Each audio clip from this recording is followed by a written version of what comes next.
Vamos conversar com a professora do Departamento de Ciência Política do Instituto de Filosofia e Ciências Sociais da Universidade Federal do Rio de Janeiro, Thalita Tanchait. Bom dia, Thalita.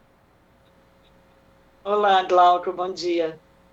Thalita, nós tivemos no domingo os resultados, a eleição, né, para o primeiro turno das eleições presidenciais do Chile, e o candidato de extrema direita ou direita populista, aí, conforme a avaliação, José Antônio Casti, obteve 27,91% no primeiro turno e vai enfrentar Gabriel Boric, que é o candidato da esquerda, que somou 25,83%.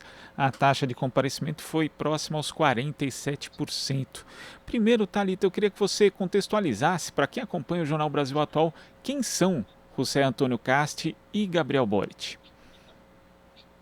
Obrigada, Glauco. Bem, o José Antônio Cast, ele é filho, na verdade, de um ex-oficial militar, né, das Forças Armadas da Alemanha nazista, que foi para o Chile após a derrota da Alemanha nazista na Segunda Guerra Mundial. Ele é de uma família de vários políticos de direita. O irmão dele, por exemplo, foi presidente do Banco Central e ministro de Estado durante a ditadura do Augusto Pinochet, entre 1973 e 89. Ele tem sobrinhos e outros parentes, né, em partidos políticos de direita, e ele, durante muito tempo, pertenceu a um partido político da direita convencional, que é a União Democrática Independente. Ele foi deputado por este partido entre 2002 e 2016. Saindo desse partido, porque achava que esse partido estava se moderando muito e abandonando o legado pinochetista, e aí se candidatando a presidente já nas eleições de 2017, por meio de uma candidatura independente, e a partir disso conformando o que se tornou o Partido Republicano, né? Então, ele é uma figura, ao mesmo tempo, que faz parte das elites chilenas, mas que se distancia delas em busca de posições políticas mais duras e radicais. E o Boric, ele é um ex e líder estudantil das manifestações de 2011. Em 2013, ele é candidato ao Congresso por meio de uma candidatura independente e é eleito. Em 2017, ele, com outros colegas, né, logram conformar a Frente Ampla, que é um conglomerado que existe no Chile, uma coalizão política e eleitoral de esquerda que busca superar, né, o que era a esquerda convencional à época, e acabou se tornando candidato presidencial de uma forma um pouco surpreendente, vencendo as primárias desta nova coalizão, que é fruto da união entre a Frente Ampla e o Partido Comunista do Chile, e sendo a carta desta nova esquerda, né, para disputar a presidência da República. Agora, Thalita, em 2019 nós tivemos o chamado estalido social, né, uma mobilização popular bastante forte que acabou desembocando na convocação de um processo constituinte e agora temos um candidato como Cast chegando ao segundo turno em primeiro lugar. O que aconteceu nesse decorrer que, para resultar nisso, você acha que foi majoritariamente aí, um voto antissistema que acabou vigorando nesse primeiro turno no Chile? Eu acho que existe esse forte componente antissistema, sim, porque se a gente pegar os resultados presidenciais, os três candidatos mais votados representam um voto anti-establishment, né? Establishment aqui fazendo menção às duas coalizões tradicionais que estruturaram a política chilena nas últimas 3 décadas, representadas nessas eleições por Sebastián Sichel e Edna Provost, que obtiveram o quarto e o quinto lugar. e aí os candidatos anti-establishment, Cast, Boric e Franco Parisi, chegando em primeiro, segundo e terceiro, respectivamente. Mas eu não acho que foi só isso. Me parece que o Cast ele soube politizar e tratar de alguns temas que não estavam sendo abordados desde o estalido social. E alguns temas que, particularmente, se tornaram relevantes desde o estalido social. E esses temas são migração, que é um tema extremamente relevante no Chile, tem 1 milhão de imigrantes, né, de pessoas que emigraram nos últimos 4, 5 anos, que é o tema da lei e da ordem pública, né, então da violência, da criminalidade, que ele também soube entrar nesse tema, enquanto os outros candidatos eram omissos nele, e a questão da estabilidade política e econômica. Acho que a gente não pode menosprezar o cansaço das pessoas, né? Depois de 2 anos de manifestação, de rua, de toque de recolher, de barricada,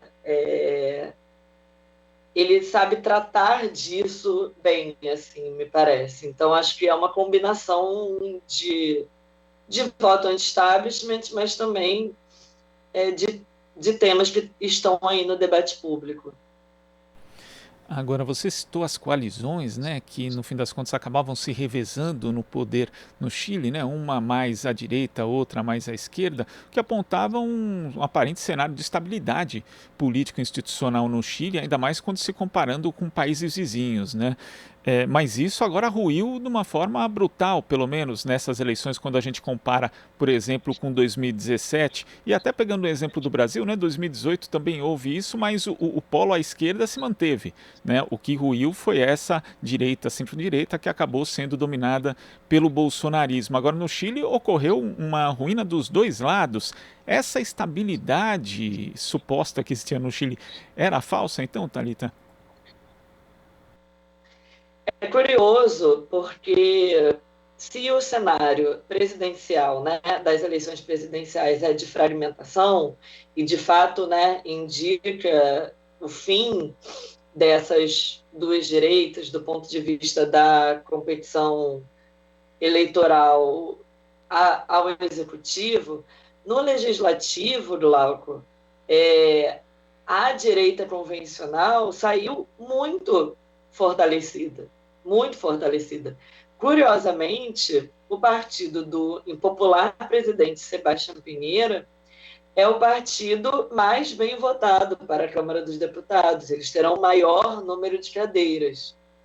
A União Democrática Independente, que é esse partido mais tradicional da direita pinochetista, que eu estava mencionando antes, também foi muito bem votado. Então, parece que houve uma dobrada, um voto no CAST em nível presidencial e um voto nessa direita convencional que mantém sua força no legislativo. Agora, a estabilidade no Chile, ela existia se você olhava de longe, né?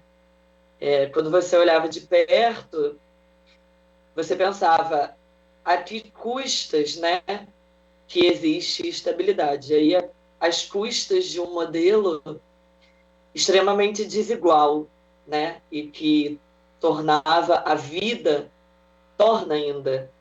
a vida das pessoas muito, muito dura e muito difícil de ser vivida. Então, estabilidade como oposto de igualdade é algo que me parece extremamente complicado. Acho que o Chile precisa retomar, sim, né, algum nível de tranquilidade, mas que seja uma tranquilidade que garanta direitos e não que exclua, como foi até então. E esse resultado mostra que a extrema-direita ganha importância na América Latina, mas a direita, ou até mesmo os segmentos que não se assumem como direita, mas são, acabam não vendo muita dificuldade para aderir a esse tipo de candidatura. Como é que você vê a extrema-direita tomando o lugar desse campo conservador agora como protagonista e não como um acessório, como já foi em pleitos anteriores, Thalita? Eu acho que é extremamente preocupante, né? E talvez o Cast ele tenha algo que seja mais perigoso do que o Bolsonaro, porque ele, por pertencer às elites chilenas, né, ele tem um trânsito muito fácil entre as elites chilenas. Ele vive onde elas vivem, estudou onde elas estudaram, seus familiares trabalham nos mesmos locais, passam férias nos mesmos locais. E, além disso, o Caixa, ele fala muito bem. Ele cresceu nas eleições, participando dos debates, e desde domingo que ele tem apostado em um discurso de união e não de fragmento e não de polarização, o que é esperado dado que o cenário de fragmentação, né? O Bolsonaro ele só precisava de 5% dos votos para vencer as eleições no segundo turno. O Cast precisa de 20%, então ele realmente precisa atirar para qualquer lado. Agora, do ponto de vista da democracia, dos direitos humanos, a gente sabe que uma candidatura dessa significa, né?